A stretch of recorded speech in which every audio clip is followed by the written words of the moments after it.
You've got that plastic bear in your cabinet. You bought it maybe a year ago? 2 years? Honestly, you can't remember. You're about to make some toast. But you pause. You flip the bottle over. You look for the expiration date. And here's the weird part. You find it. But you don't freak out. Because deep down, you know it's probably fine. But why? Why does milk go bad? Why does bread turn into a science experiment? But honey just sits there. For years. Decades. What if I told you that honey doesn't just last a long time? What if I told you it is technically immortal? You think honey is just sticky sugar water, a pantry staple. But let's fast travel back about 3,000 years. Archaeologists are digging in Egyptian tombs. They find pots of honey. Honey that was buried with the pharaohs. And here's the part that breaks your brain. They tasted it. That honey was still good. Perfectly edible. Preserved for millennia. So, if a pharaoh can't outrun time, but his breakfast spread can, what is going on here? How does honey cheat death? To understand how honey becomes immortal, we have to start with the creators. Not the Egyptians. The bees. The honeybee isn't just making a sweet treat. It is building a fortress. A pantry for the winter. A food supply that has to last for months, sometimes years, without refrigeration. In the wild, if honey spoiled, the whole colony would starve. So, the bees evolved a two-step process that is essentially biological warfare against bacteria and fungus. And here's the first secret. When a bee collects nectar from a flower, that nectar is about 80% water. Now, think about a puddle of water in your backyard. What happens? Bacteria move in. Mold moves in. Life loves water. Bees know this. So, they don't just store the nectar. They process it. They pass the nectar from bee to bee, adding enzymes. But the real magic trick? They fan it. They use their wings like tiny dehydrators.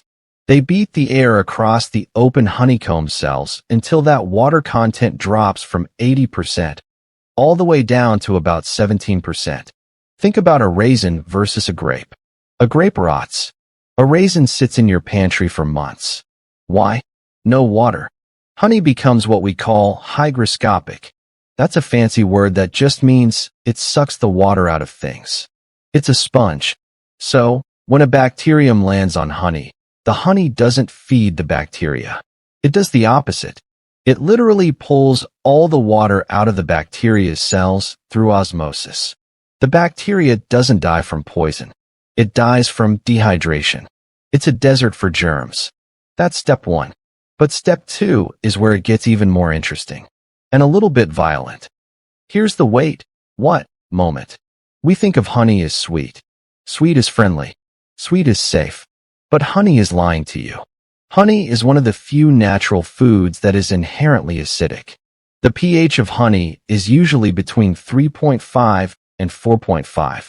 That's about the same as orange juice or grapefruit juice. And why does that matter?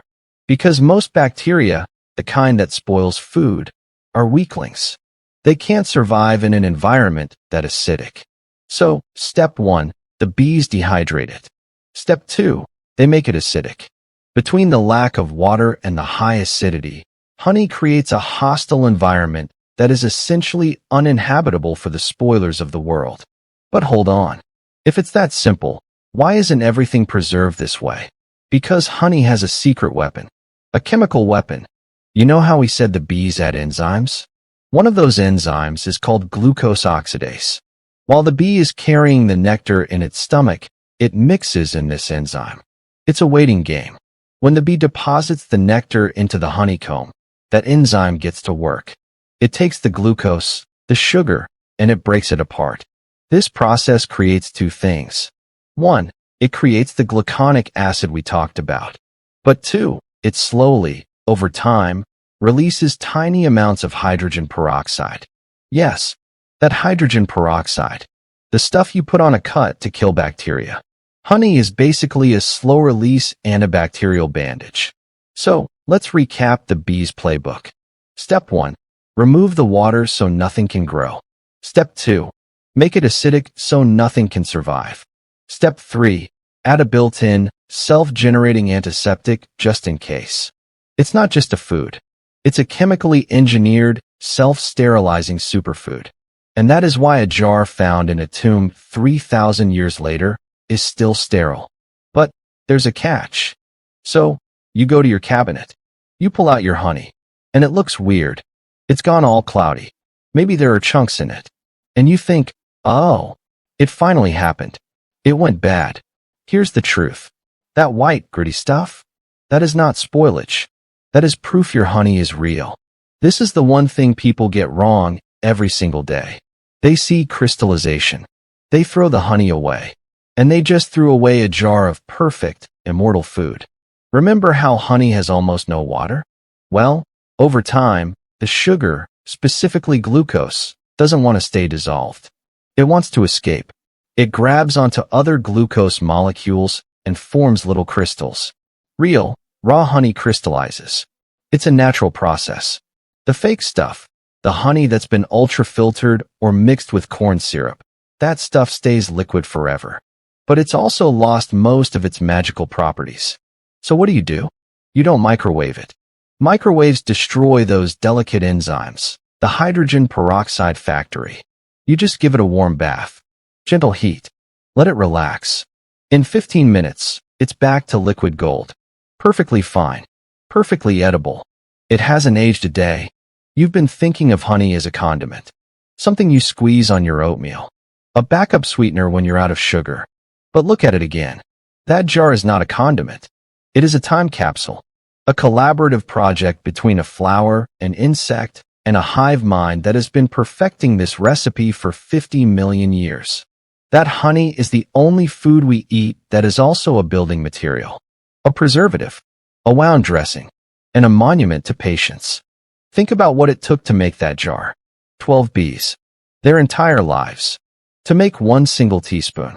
12 bees, from birth to death, dedicated to producing the 12 grams of honey you just put in your tea. The jar in your cabinet represents 2 million flower visits. It represents 50,000 miles of flight. It represents a biological factory that can outlast empires. You don't own a jar of sugar water. You own a victory over entropy. You own a substance that bacteria, mold, and time itself have tried for millions of years to defeat and failed. So the next time you see that jar hiding in the back of your cabinet, crystallized, dusty, forgotten, don't throw it out. You're not looking at expired food. You're looking at liquid patience. You're looking at something that was old before your grandparents were born and will be good long after we're all gone. If you found this as fascinating as I do, if you'll never look at honey the same way again, hit that like button. Let me know in the comments. What's the oldest thing in your pantry right now? I want to hear your mysteries.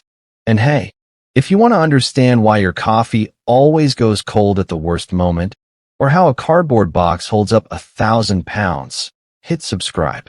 We find the magic hiding in plain sight. Stay curious, and maybe go check the date on that honey.